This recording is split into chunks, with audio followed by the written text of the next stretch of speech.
The FDA has approved over-the-counter morning after pill for girls age 15 and up. Now, the specifics of this were a little interesting because there was a time when, a brief window, where I'm not sure if it was the courts or the FDA that said not only is it going to be allowed over the counter, there's no age restriction at all. You can get it whenever you want.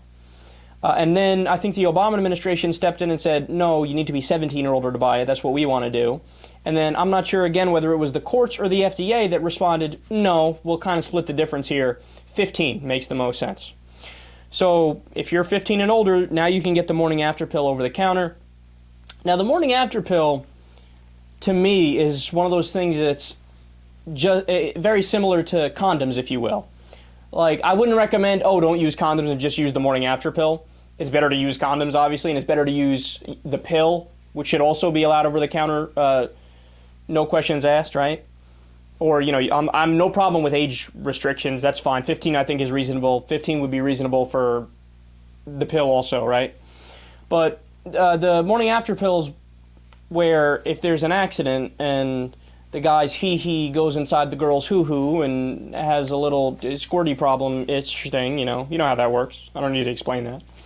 That you can go and take the morning after pill and it would essentially terminate what would eventually become a pregnancy, cut it right out at the source, essentially. Now, here's the crazy part. Did you know that there are right-wingers who consider that murder? Murder.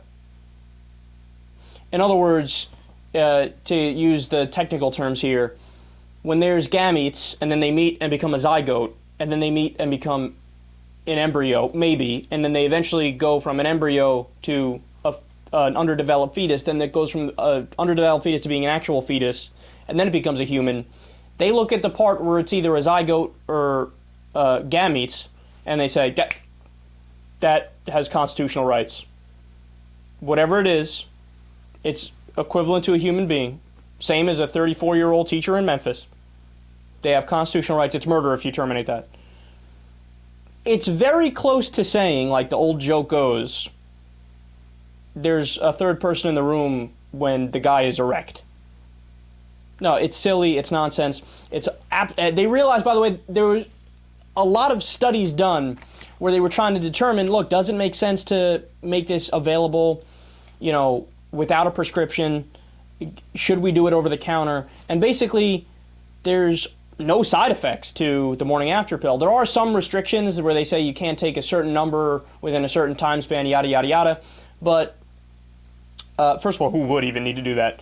But other than that, there's really no side effects. So they did the studies. They realized it's fine to sell it over the counter. It's a great, effective way to make sure that you don't have unwanted pregnancies. And you know who really should be for this? I mean, the conservatives should be 100% for this. Just like the conservatives should be more in favor of sex education than even the liberals. Why? Because if you want to reduce the number of abortions, the answer is easy. If you increase the different types of contraception and the number of contraception, then you're going to limit the amount of abortions. Of course, you're going to limit the amount of unwanted pregnancies. The more condoms you use, the more women take the pill, the more, God forbid it happens, you have to take the morning after pill. The more you have all those things, you won't have to have anything even close to a late-term abortion.